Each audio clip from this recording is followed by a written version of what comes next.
welcome to Down to Earth with Terry Virch, where we talk about what matters down here on planet Earth. Today, I'm super excited to have Nicholas Wade with us. Nicholas is a journalist who has written for publications such as the New York Times, Nature, Science, and others. He's the author of a recent article about the lab leak hypothesis for coronavirus that was published in the Bulletin of Atomic Scientists. So let's jump right into it. Nicholas, welcome to the podcast. Thank you for joining. Thanks for having me. As I was doing research for this article last night, I was up after 1 a.m. doing a bunch of study for it.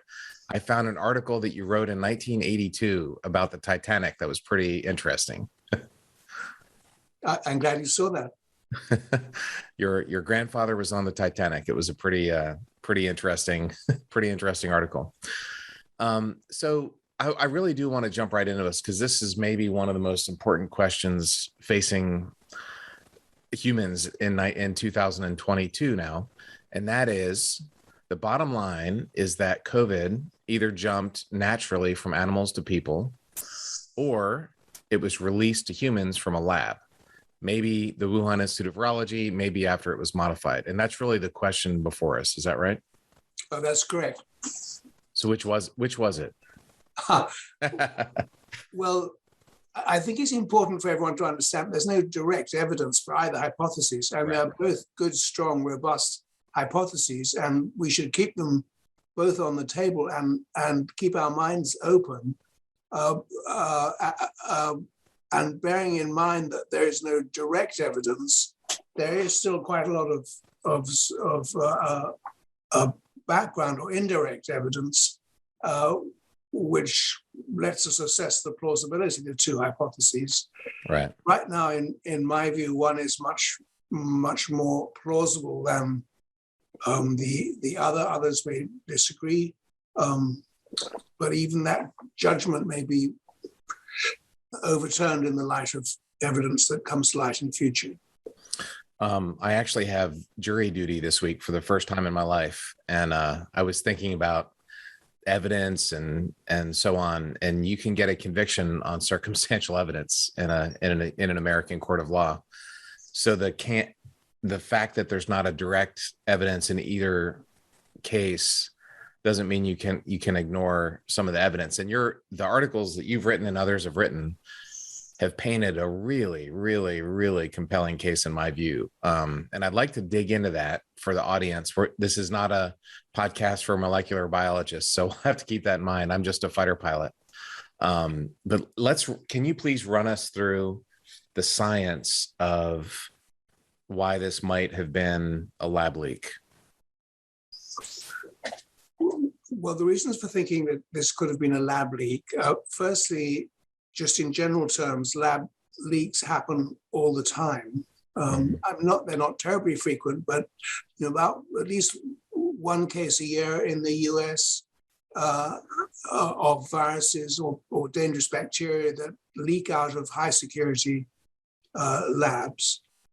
And in the case of these coronaviruses, that's the group of viruses that infect bats particularly and others. These are particularly tricky customers. The SARS-1 virus that caused an epidemic back in 2003 has escaped 4 times that we know of, 3 of them from the Institute of Virology in Beijing. So lab leak, just on the face of it, is a possibility you cannot dismiss outright. Then we get to the more specific evidence, the more positive evidence for thinking SARS-2 could have leaked from a lab. And that is chiefly, it concerns a series of experiments that we know were being conducted at the Wuhan Institute of Virology.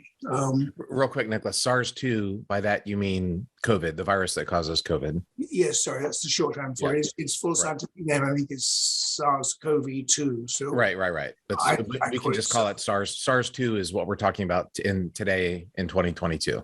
Right. Okay. So we have the basic fact that this epidemic started in the city of Wuhan in China.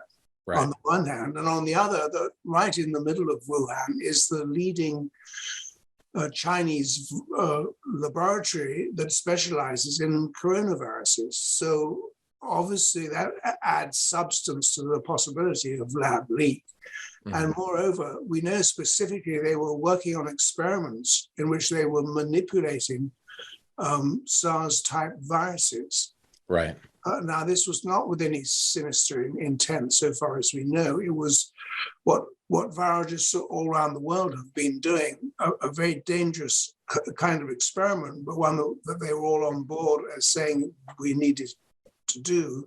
And that was to try and predict the next epidemic, because there are many of these epidemics that pass from animals to humans.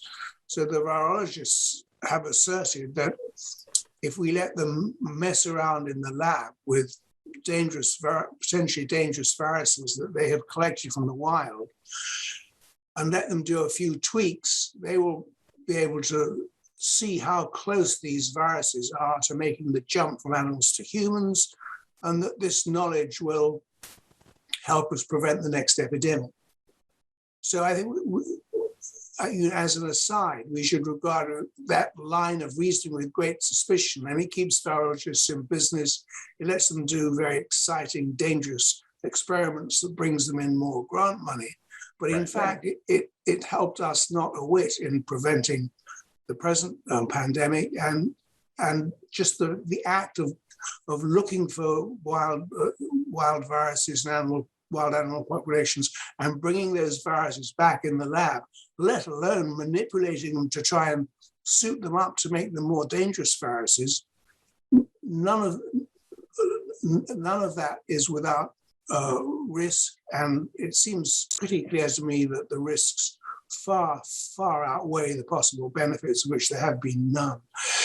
So, well, sorry. Yeah, I'd like to talk about BSL, excuse me, biohazard safety level, and also what involvement the NIH has to do with it. But real quick, I just want to jump. You mentioned that these leaks happen all the time, and there was a very famous one that happened in 1979 in the Soviet Union in a town called Sverdlovsk.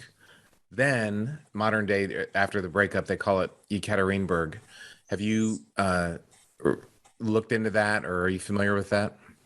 Yes, sure. This is a very famous episode, which in which several hundreds of people died in Sverdlovsk. The Soviet authorities said that this was a case of naturally occurring anthrax, of people eating bad meat. Right. And this explanation, in fact, was supported by scientists in the West to some extent. And that was the accepted explanation for many years until the breakup of the Soviet Union and a revelation by Yeltsin, from which it became clear that this was in fact a leak from an illicit biological warfare laboratory. It was producing large military quantities of anthrax, which was in violation of the biological warfare treaty the Soviet Union had signed, and that because of a worker had failed to replace a filter, there was a leak of this anthrax that was carried downstream into the city of Sverdlovsk. And an American scientist, I think Joshua Lederberg, went there years later, did an investigation, Nobel Prize winning scientist, and said, oh, the Soviets are telling the truth. Their story makes sense. So we had this international investigation, and with the Nobel Prize winning American scientists who said, no, pay no attention to what the Soviets are saying is true. The parallels are pretty striking. Yes, so it was Matt Messelson, who a very distinguished scientist who should have won the Nobel Prize at Harvard, and an expert on biological warfare, who at first accepted the Soviet explanation, as many others did. Right. But later he himself went to Sverdlovsk, carried out the investigation, which proved to everyone's satisfaction this had indeed been a lab leak from the biological warfare lab. But that didn't happen until after the Soviet Union had broken up. Well, that's right. While the Soviet Union broken up, a lot of scientists, Americans included, said, no, what they're saying is true. My point is, if you have a big, powerful, authoritarian 1984 type government, their story is going to be the story. I think. Yeah, I think that's going to be a very important parallel. Yeah. Okay. So sorry to interrupt, but getting back to what's going on at the Wuhan Institute of Virology, I'm taking notes. I have my notebook like I'm in a college class here, and I'm writing out the evidence that the prosecuting attorney would say, though the circumstantial evidence. So, A, it happened in Wuhan, and oh, by the way, there happens to be the Wuhan Institute of Virology. Oh, by the way, they're doing gain of function testing. They're actually manipulating these viruses. And by the way, there's been lots of lab leaks in history, including at the Beijing Institute of Virology and the Soviet Union in Sverdlovsk. So I'm just writing out the evidence here. And the National Institute of Health was funding this research in Wuhan through an American company. And that's a really important story. And by the way, is when Dr. Fauci, who I like and admire, and I'm thankful that he's doing the work he's doing at age 80, but he denies that we were funding gain of function testing. But you can do a Google search and show that we were. Is that not true? I think that is broadly true. And gain of function is very hard to define precisely. Okay. So I assume Fauci is dancing around some sort of very special definition he has, but by any sort of common sense yardstick, the experiments being conducted at the Wuhan Institute of Virology did enhance the ability of the viruses in a way that everyone would say is gain of function. In other words, it created novel viruses that were more potent than those from which they originated. What does novel mean? We hear that term all the time. Can you just define that for us? Well, it's a virus that has been genetically manipulated in the lab to have properties that its ancestors didn't. And typically with these coronaviruses, the standard experiment is to take the spike protein, that's the sort of the tip of the spear of these viruses, which helps them latch on to their target cells in the human airway. You take the spike protein and you graft it into the body of another host virus. But all this is done on the genetic level, I should say. So you thereby create a novel virus that has novel properties that is able to attack human cells better or a larger variety of human cells because of its new spike protein that it borrowed from this other virus. Now, this happens in nature all the time, right? But you can do things much more precisely in a lab. It's why we get a different flu shot every year. Viruses change. That's exactly right. Yeah. So, American tax dollars from the NIH and the National Institute of Allergy, another alphabet soup organization, there's all kinds of grant money, as you know better than anybody. There's billions of dollars of government grant money, which is good, and I'm glad it's there, and I'm glad scientists are doing work.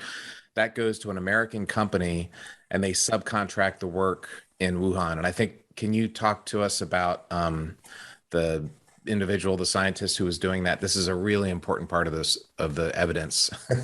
Well, right. Now, this is why we know so much about what was actually going on inside the Wuhan Institute. It's because of the NIH funding, which you mentioned. The funding did not go directly to the Wuhan Institute. It went to the EcoHealth Alliance, which is a nonprofit organization in New York, headed by a guy called Peter Daszak.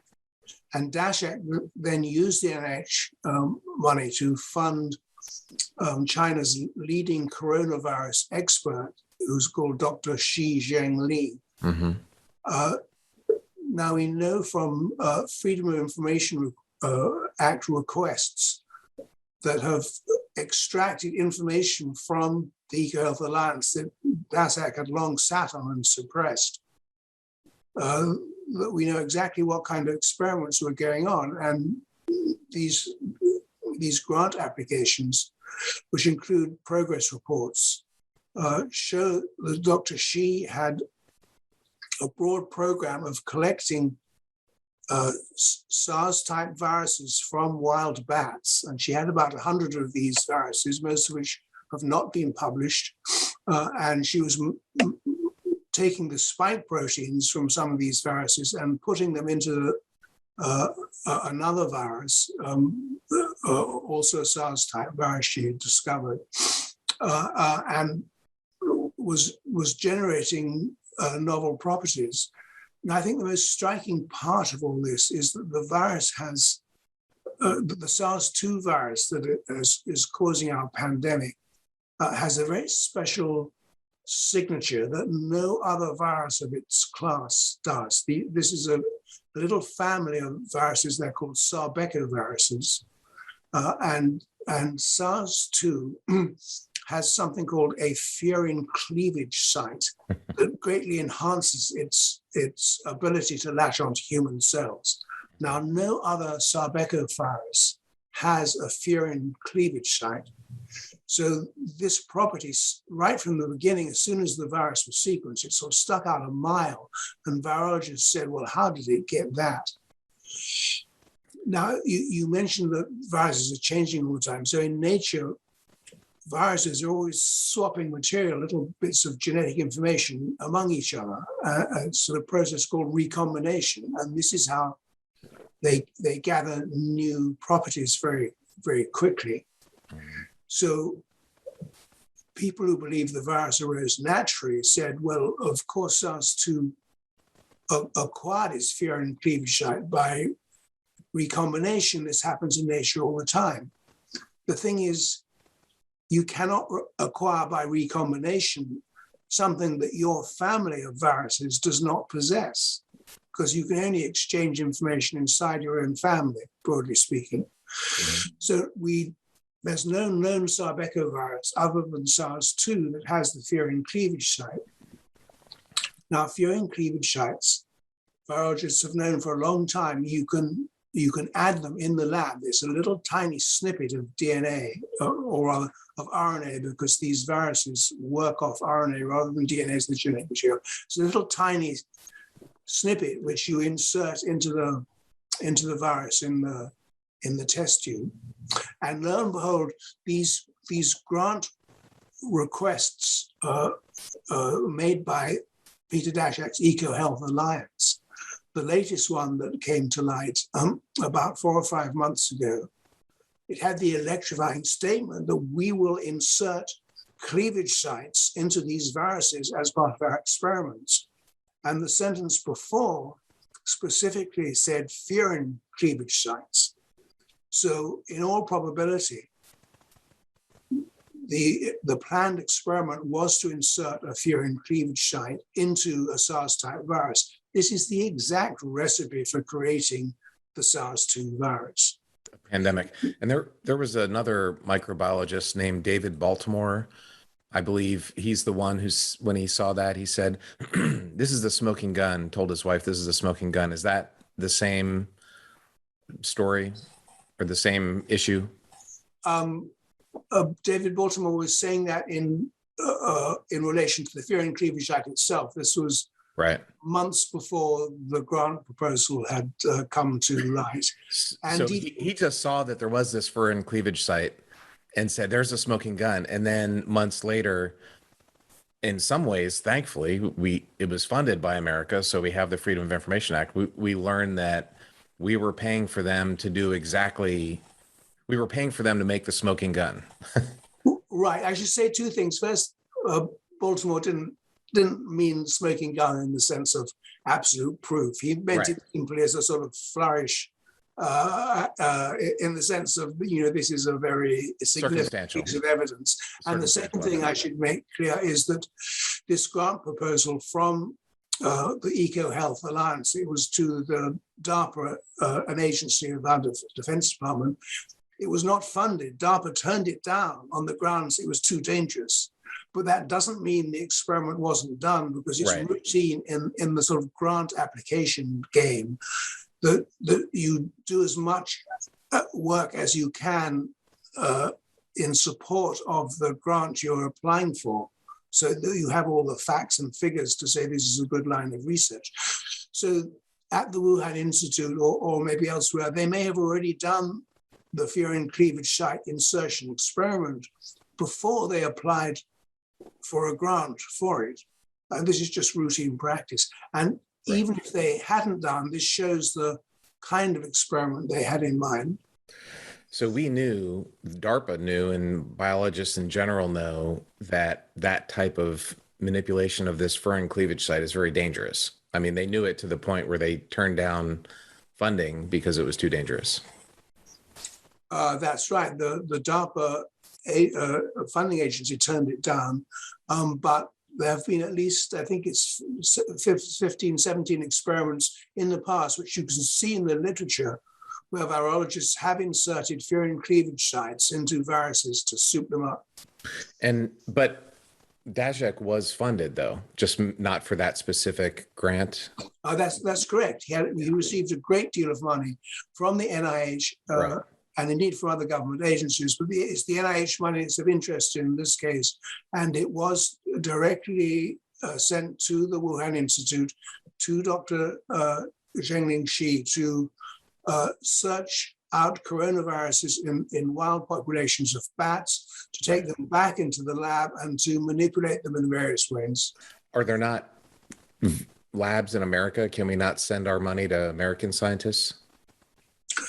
Well, we do have a very good coronavirus research in North Carolina run by a guy called Ralph Barrick, who in fact taught Dr. Shi all of his techniques. She spent a long time in his lab. The reason for funding research in the Wuhan Institute is that that's where the coronaviruses are. Right. There, if you're going to research it, you have to go there to research it. So this brings up, there's two interesting points here. A, American tax dollars are funding Chinese scientists, and B, American universities are training Chinese scientists. All of the top Chinese scientists were trained in America, but this is what our universities have been doing for the last 30 or 40 years, right? Well, they were trained in America or in France, particularly as far as the virology is concerned. Okay. Just want to get that out there. And real quick about David Baltimore. Can you just give us a brief background on he's not just some random guy on Twitter, right? No, he's an extremely distinguished virologist. One of the most important virologists in the world.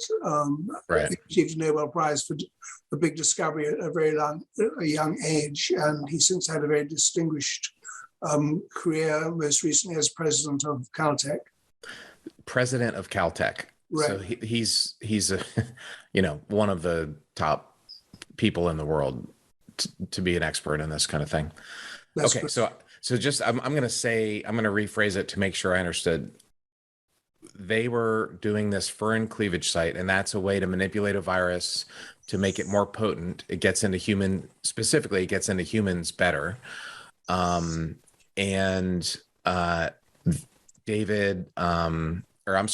Daszak was the person that was kind of in charge of this program. And in February of 2020, when the coronavirus first came out, before we had lockdowns, there was a letter that came out vehemently denying that this was a lab leak. And to put it in the context, let's not go back to February 2020, but in February 2020, we had President Trump. You may have heard of him. He was a little bit of a polarizing figure who started to really complain about China. And maybe it came out of a lab and whatever. So when President Trump says things like that, as you can imagine, a lot of people immediately don't believe it, right? It's the crying or the sky is falling. And so just by the fact that he said that, it may or may not have been true, immediately half or more of the population don't believe it. And that was a really important problem. The other issue is these scientists led by Peter Daszak came out with this letter saying what you are talking about is a conspiracy theory. They said the lab leak hypothesis is a conspiracy theory to be dismissed. And so even talking about it very quickly became, a faux pas, right? Right. There was a very concerted campaign spearheaded by Daszak, which in my mind was something like the arsonist calling in the fire brigade. Right. Daszak, who must have known better than anyone else exactly what was going on at Wuhan and the enormous risks of the research and the very strong likelihood of lab leak, he then set about organizing a concerted propaganda campaign to persuade everyone to believe this couldn't possibly have been the case. Only crazy people would suggest such a thing. And obviously, this virus had arisen naturally, as indeed so many epidemics have it in the past. So the elements of his campaign were, well, we don't know them all in particular, but the actual appearance consisted of two letters in scientific journals. So the first one was in the Lancet, which you've referred to. It had lots of very heightened rhetoric about we stand shoulder to shoulder with our Chinese colleagues on the forefront of fighting this disease, and everyone should disregard this conspiracy theory that the virus could have arisen from a lab. And the letter had no indication that it had in fact been organized by Daszak, as later turned out to be the case. There was no indication that Daszak had actually funded the research going on at the Wuhan Institute of Virology. And the letter concluded by saying, we declare no conflict of interest, which the editor of the Lancet, to his eternal shame, allowed to pass unchallenged in the journal. Obviously, Daszak had an acute conflict of interest. It's the very definition of conflict of interest, and the Lancet disgraced itself by publishing this letter, which unfortunately— Do they acknowledge that? Do they acknowledge? Does the Lancet acknowledge that they made a mistake there? They've acknowledged it in a sort of backhanded way, in that sort of many months later, they published a sort of a semi-mea culpa letter by Daszak, but that explained, well, he should have maybe acknowledged his role in funding this research, but he didn't. I think even then he didn't actually admit to a conflict of interest. That's a blatant falsehood. I can imagine if the New York Times or Washington Post published a blatant falsehood, I would hope they would publish some type of retraction or editorial board piece or something. I would hope. I hope, but we're still waiting. So the man who was getting U.S. government money, who depends on the government to give him money, who was giving money to the Chinese virology department, came out and said, "We're not at fault, and I don't have any conflict of interest." And I'm assuming he's a PhD. You know, he's in the traditional American scientist pool of, working scientists. Well, that's an interesting question. He's not really. He's a very interesting character. He's English by birth. He has degrees from extremely obscure universities. He has a degree in PhD in parasitology from the University of East London that I'd never heard of before. And he came to the US following his wife, who was a researcher, but he proved to have a real genius for raising grants. So he took a sleepy little organization in New York founded by the British naturalist Gerald Durrell, author of My Family and Other Animals, and he turned it into a research behemoth for beating around the forests of all the world looking for strange viruses.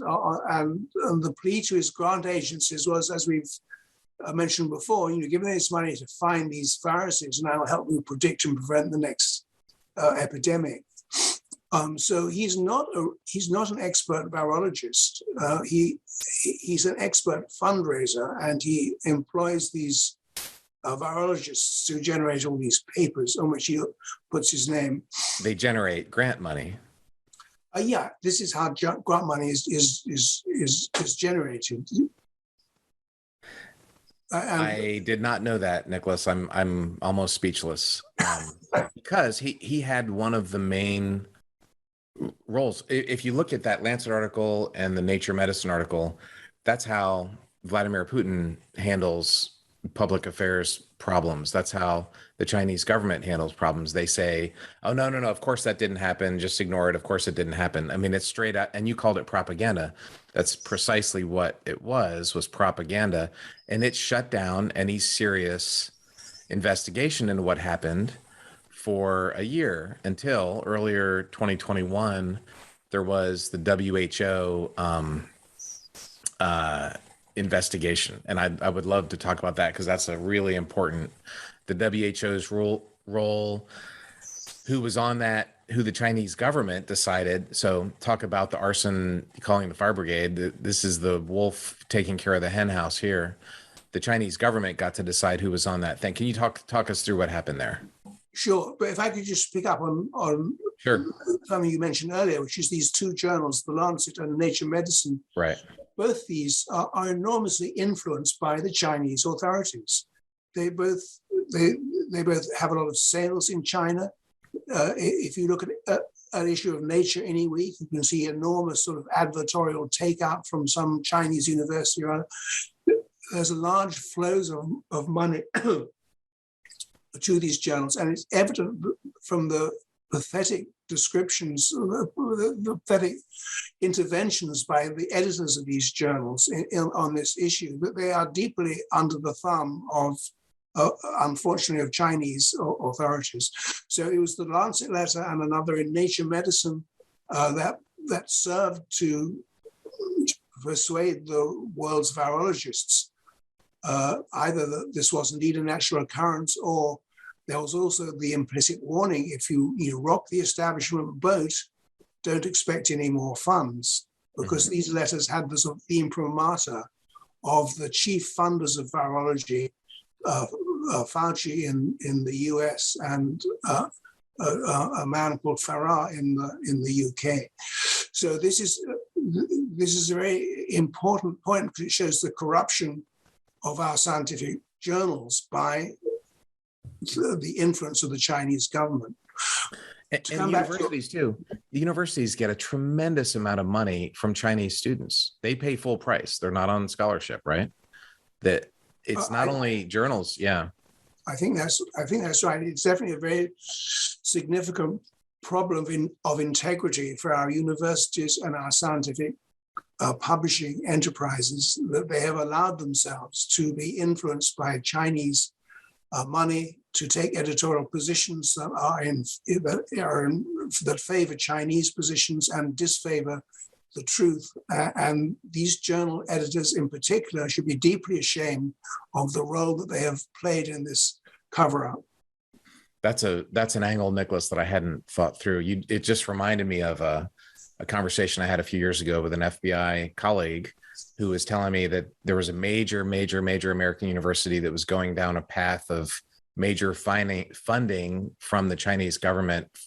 And they went and had a conversation and said, hey, look, this is what's really happening. And the university actually made the tough decision to not take the money and not do it, which doesn't normally happen. But I think if people knew what was really happening, we would behave differently, which is why this podcast is so important. So can we talk through the WHO process? There was an investigation into, was this a lab leak or not, about a year ago, I guess. Right. So this was a turning point in public perceptions, I think. Although it at first seemed a triumph of Chinese propaganda, it later came around and bit them in the tail. And the reason was this: WHO sent a delegation to Beijing to allegedly try and ascertain the origins of the epidemic. So one member, the Chinese more or less handpicked the members, or at least they had veto power over who was chosen on this committee because of the influence they have brought at the WHO. A proof of that influence is the fact that the ubiquitous Peter Daszak was a member of this objective fact-finding committee. If I remember, America put forward 2 or 3 or 4 scientists. We want these guys on the panel, and China vetoed them all, but put Peter Daszak on. That's correct. Yeah. The Chinese had no interest in anyone with independence or expertise, relevant expertise, joining this commission. It was just a rubber stamp. It was led by the nose around Beijing. It was not allowed to gather any data of its own. It had to work entirely from data gathered by Chinese scientists and presented to it. It was a typical whitewash exercise, and it came back and announced that there was almost absolutely so little possibility of lab leak. No one should pay this any further attention. Obviously, the pandemic had arisen through natural means, but the thing is that the Chinese were unable to provide to the WHO Commission a single piece of evidence in support of the lab leak theory. Now, the more you think about it, the odder this was, because with the two previous SARS-type epidemics, the SARS-1 epidemic and the MERS epidemic, we had seen the traces of natural emergence pretty quickly. We identified the intermediate species within a matter of months in both cases. Eventually, in the case of SARS-1, we found the probable sort of parent virus in a cave in Yunnan. You could see the many sort of steps left in the serology of the affected populations, by which the SARS-1 virus sort of gathered one mutation after another until it became a potent epidemic agent. So there's copious evidence that you can find when a virus has emerged naturally. There was not a single shred of evidence for the natural emergence of SARS-2 that the Chinese government was able to provide to the WHO Commission, and this was, 12, 13 months after the epidemic broke out. So I think at that point, people started to doubt what the virologists were telling them, because with each passing month and no evidence of natural emergence being provided by anyone, it's the natural emergence hypothesis, however likely to begin with, sort of seemed to be less and less likely. And that, I think, marks the turning point of public perceptions about the origins of the SARS-2 epidemic. Right. Can we run through this, excuse me, the science of how things emerge? So some of the articles, and you might have just alluded, but I just want to summarize that.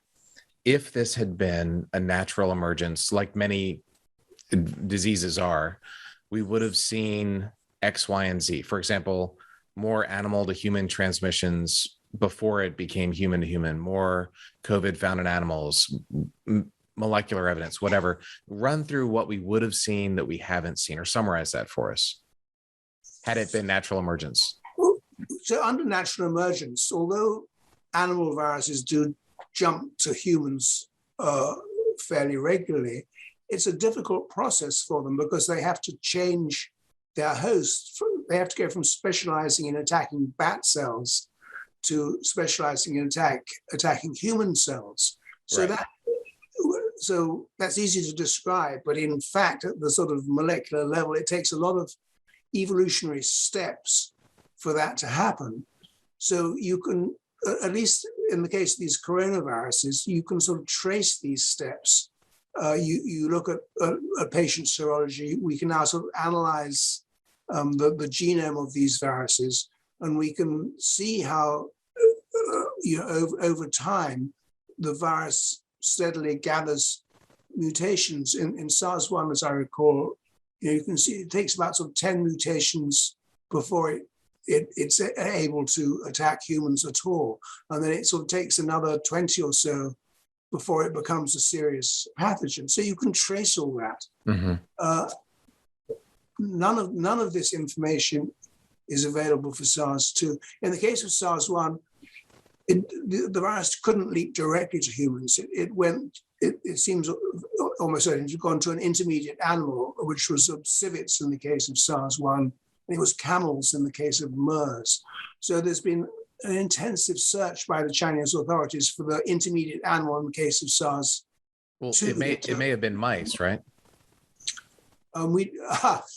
It probably was a mouse. If it came from a lab, the animal in which it got adapted to humans was an experimental mouse. We know that the Chinese had borrowed from Ralph Barrick in North Carolina, that's the American coronavirus expert, a special class of genetically engineered mice that had in their airways the human version of the receptor that the virus latches onto. So they were growing up these viruses in humanized mice. Now, this, of course, would explain another strange feature of SARS-2, that right from the beginning, it was very well adapted to human populations. This is very odd because in the case of SARS-1, as we just mentioned, it took a long time to go and evolve into a really good human pathogen. Right. SARS-2, right from the beginning, was a very good pathogen. Now, it's since sort of improved. All these sort of variants that we see that have arrived quite late in the course of the epidemic. These are sort of further adaptations or improvements, but nonetheless, it's surprising that it should have been so good from the start. And you can explain that very easily if it had first been grown in one of these humanized mice, which we know they were using at the Wuhan Institute. I did experiments with E. coli and Salmonella in space, for muscle and bone diseases on those humanized mice. Rodent research is probably the most important science that we do on the space station. So, humans start out as babies and then kindergarten and grade school, and finally they're adults. But this guy did not start off as a baby. He came right out of the chutes as a full-grown adult virus, ready to go. Exactly. Okay. What else there's a couple of other things that I read about, and I'm not an expert in terms of we would have seen humans being infected before they could transmit to humans. We also would have seen the coronavirus in animals that we haven't seen yet. And a really important thing is that these bats are 1,000 miles away. The bats aren't in Wuhan. So if you have this amazingly dangerous, easily transmissible disease traveling 1,000 miles to get to Wuhan, it would have been infecting people along the way, right? Is that true? That's right. I mean, if it had been a natural emergence, and if it had emerged in the populations that surround these distant caves in Yunnan and sort of southwestern China, that would be perfectly consistent with natural emergence. But when the epidemic sort of first pops up so far away in Wuhan at a time of year when the bats are usually in hibernation because it's quite cold, that's very hard to explain on the natural emergence theory. As you mentioned, you have to assume that someone caught it in Wuhan, caught it in the population surrounding the caves in Yunnan, that without infecting any of his family members, he then sort of jumped on a train to Wuhan and infected no one on the train, got out at Wuhan and started infecting people there. I mean, it's possible, it's just very unlikely, especially when you add to it all the other circumstantial information that points strongly toward lab leak. That is a powerful circumstantial evidence. Now let's talk, I still want to get back to the BSL, and we still need to let's finish WHO before we talk about the patient record and where we started finding patients. So this WHO commission goes over there. Please tell us, if you were on the WHO, what would you ask for? And did the Chinese give that information? If you were an investigator, what would you have asked for? And did the Chinese provide that? The most important thing you would have wanted to find out is a list of all the experiments being conducted at the Wuhan Institute of Virology, all these experiments that we have found out about otherwise from these grant applications to the eHealth Alliance. You'd have wanted the Chinese to provide those. You'd have wanted them in particular to release the computer database in which they recorded all the bat viruses they had collected from the wild. So this database, very interesting, was taken offline in September 2019 for reasons that are not well explained. And the WHO Commission did not even ask, according to Peter Daszak, what was in the database. Daszak assured everyone that, well, he knew what was in the database and there was nothing there. But he has not been so kind as to share his information with anyone else. He also assured us that he didn't have a conflict of interest. Right. So those are the kinds of things that you would have liked to have asked if you'd been a member of the WHO commission, but you had no opportunity to do so. You just had to, listen to the information the Chinese were giving you and essentially ask no questions.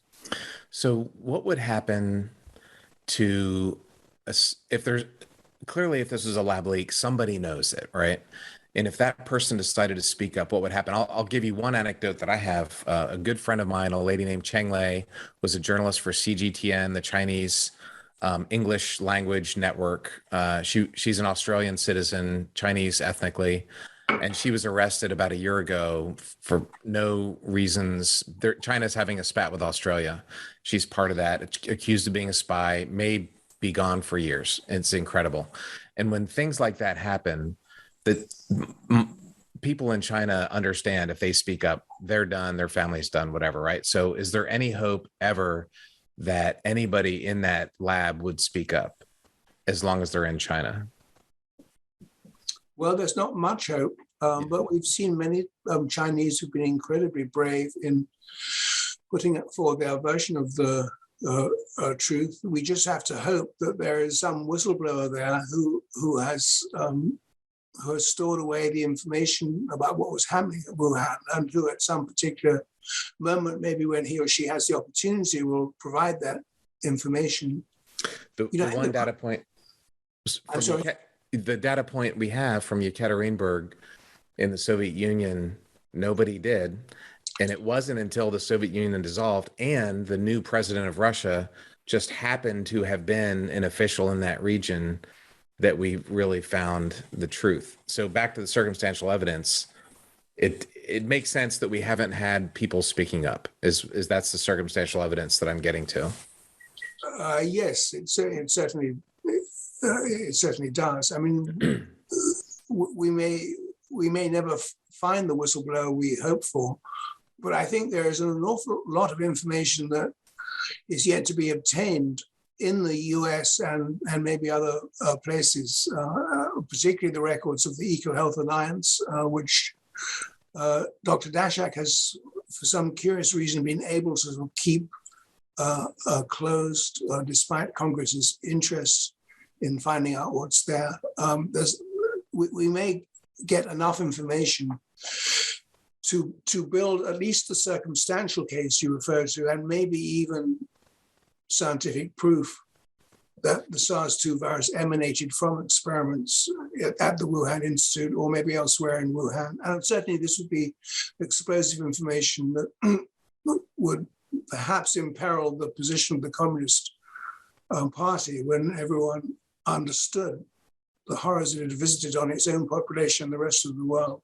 So that's certainly a sufficient motive for the extreme measures being taken by the Chinese government to suppress all information about the origin. So now we have motive. back to the thing. Keeping the Chinese Communist Party in power is a power. There's only one motive, and that's the motive for every action that they take. The Wuhan Institute of Virology 2 years ago, at least what I've read, and you can confirm this, was basically taken over by the Chinese military. Everything was cleaned out. We can't go in there. Even if you were able to walk around the hallways freely, you can't find what was there 2 years ago, I don't think. Is that true? The WIV was taken over by the military? I don't know that that's the case. There was a change of personnel, and I think the director may have had a military background. I mean, there obviously are connections between the civilian and military side of Chinese virology, which are maybe sort of even more intimate than are the case here. I've been reluctant to speculate about the role of the Chinese military or Chinese interest in biological warfare, because I think the prior question is so much more important, and that's to establish where the virus came from. Right. Okay. Another issue about the WIV, let's talk biosafety levels. Can you just walk us through that and walk us through some warning signals that were out there in the years leading up to the pandemic? Well, this is another very important strand in the circumstantial evidence. The Chinese were doing these experiments in laughably low safety conditions. Now, I should say that they were following international standards, but the international standards that virologists have set for themselves in working with coronaviruses are ridiculously low. So there are four levels of biological safety, and the highest is called BSL-4. So that's when you wear a spacesuit. Right. All these pictures you see around from the Wuhan Institute of Virology. So people working in these spacesuits, and there's negative air filtration and lots of other measures. So these are great. It's just that virologists don't like to use them. It's a great bore to get suited up. Everything takes 6 times as long. It's very expensive. It's expensive, yeah. So none of the coronavirus manipulation experiments undertaken by Dr. Xi Jinping took place in BSL-4 level conditions. We know from her own statements and writings that they took place in much lower conditions, BSL-2 and BSL-3, which are way, way lower than BSL-4.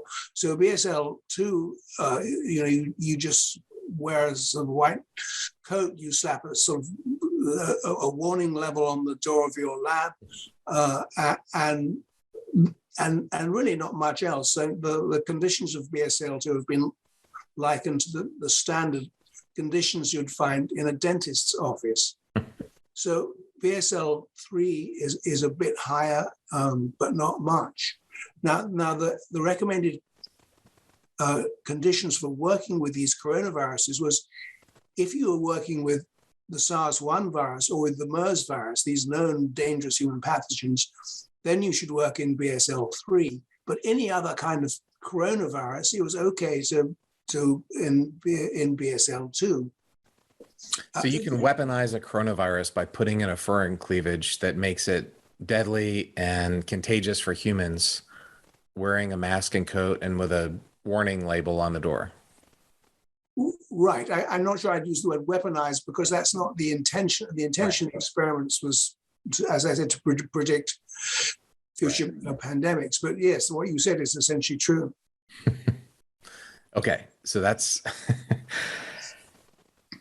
It's kind of amazing. And our government had actually been in the Wuhan Institute of Virology, right? A few years prior. Yes, our embassy in Beijing, but this is a sidetrack in a way, because the embassy in Beijing had inspected the BSL-4 level lab that had been constructed at Wuhan with the help of the French. So the French had assumed that if they were so helpful to the Chinese in building this lab, that they would be asked to run it. But no, as soon as they built it, the Chinese said, thanks, goodbye.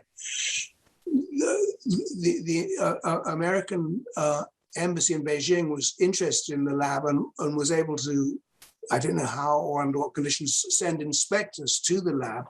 And they wrote back in reports to the State Department that have since been leaked that the conditions in the lab were not were highly unsafe. The necessary precautions were being ignored, and they were very concerned about what was happening there. However, all this is irrelevant in the sense that none of the coronavirus research took place in BSL-4. But a circumstantial evidence is that the lab in general the U.S. government had raised concerns that they're not following proper safety protocols. Well, I think that's right. I mean, if even in their BSL-4 lab they were not following proper safety precautions, what was the BSL-2 and 3 standards like? Right. Where they're modifying coronaviruses to be more dangerous to humans.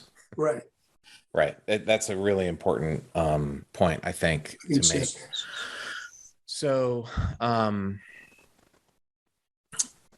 after this WHO call came out, surely the world must have had outrage and everybody wanted a deeper investigation. I'm being facetious because there was articles written. Yours is one of the best. I highly encourage everybody to read that article that you wrote. But the president said that he wants our intelligence service to look into that possibility. Where has that investigation gone? Do you know? Well, I don't think it's going anywhere. I mean, after my article came out, the maybe in part because I don't know, there was a sort of big change of opinion because all the Western media outlets have been in favor of natural emergence. They began to consider lab leak seriously around mid-May after my article came out. The president ordered up this intelligence review, and all sort of 30 intelligence agencies put their heads together, or rather they all worked separately, it seems to me, and they all came up with different conclusions, which were very disappointing. None of them seemed to have sort of delved deep into the issue. In fact, it's amazing how little they seem to have understood. None of them managed to discover, apparently, the grant applications that were later surfaced by Freedom of Information Act requests. All this is central information to any such inquiry into origins, all of which eluded our 30 security agencies. So they came up with a very milquetoast report. I think most of them were in favor of lab leak. Most of them were leaned toward natural emergence. There was just one agency that favored lab leak, and there was a couple in between. It was an extremely disappointing jejune performance by our intelligence community. Of course, it may have been political. I don't know anything about the intelligence world. I mean, if you think about it, if the intelligence community had come out with a report saying this looks like lab leak, and that would have caused serious political repercussions with the Chinese, and maybe the decision was taken, we should hold off until we're absolutely sure, or maybe we don't want to have this fight right now, or maybe we can work behind the scenes to get the Chinese to cooperate with us. I don't know what was going on, but in any case, the result presented to the public said absolutely nothing. So that work has been done publicly. Of course, it's intelligence, and who knows what's happening in the background. But there was a report that came out. Right, and presumably the intelligence agencies are still working on it. One has to doubt their competence in this matter. They just don't seem to have got their hands around it. And most of what we know has been surfaced by a small group of scientists who sort of work together, work the internet, look into Chinese sources, try and figure out for themselves what has happened. And they've surfaced an enormous amount of material that provides the basis for what I've been saying to you. They seem to have done a far better job than our intelligence services have done, so far as we know. There's one more science aspect that I want to talk about, and that is the patient trail. Where would you expect people to have first gotten infected with coronavirus, and when did patients get infected? Let's say it came, we've already talked about if it came from the bat cave, so to speak, there would have been a trail of patients across China somehow getting infected from that, and that didn't happen. But if it came from the wet food market where people were talking, which I think's been discredited, but talk about that. I think who got sick first, when, and where is an important part of the story. Can you walk us through that real quick? Well, there definitely was a what they call a spreading event at the Chinese food market, where some infected patient infected lots of others. So many of the first patients whose records we have been allowed to see come from the Chinese food market. That said, the Chinese, at least according to what they told the WHO Commission, have not been able to find a single infected animal in the Wuhan wet market. So the chain of cause and effect seems to be broken there. But in any case, it's clear that the epidemic started much earlier than all these wet market cases, which I think date from sort of mid-January. The epidemic probably started in September, October, and took a time to, it was sort of well developed before the Wuhan seafood market cases. Unfortunately, we have no record of these patients. The Chinese have not provided them. This is what's so disappointing in terms of trying to define the origin of the epidemic. Of course, these early patients would hold important clues to where the epidemic came from, but this is all part of the crucial evidence that the Chinese authorities are holding back. So we don't have a clear picture of who was patient zero, when and where that started, but we know it started before the wet market. And if you believe what they were saying, then, and we've already talked about this, the virus would have jumped from bat to human to human. In other words, it would have come off as a full-grown adult ready to go without going through those evolutionary steps of becoming more transmissible. That's right. And we know from the viruses we do have, whose genomes have been sequenced, you can sort of draw up a family tree, a sort of phylogeny they call it, and you can sort of trace back all the genomes you know about to their putative ancestor. And then also, if you make an assumption about the rate of mutation, which is fairly well known, you can figure out when the first virus existed. And this tells you it was around about September. So this is also corroborated by intelligence information that was leaked to the effect of 3 patients in the Wuhan Institute of Virology who became sick with a very serious respiratory disease. I guess it could have been flu, but it looks more likely that it was SARS-2. And this was around mid-September. And in addition, we have satellite photos of the parking lots of Wuhan hospitals, which showing them start to fill up around September, as if there was a big influx of patients around that time. So all these sort of straws in the wind point to a much earlier beginning of the epidemic than the Chinese authorities have told us. If I remember right, by December, we were talking about it. There was this strange flu in Wuhan and pneumonia-like symptoms. I think we were talking about that in America.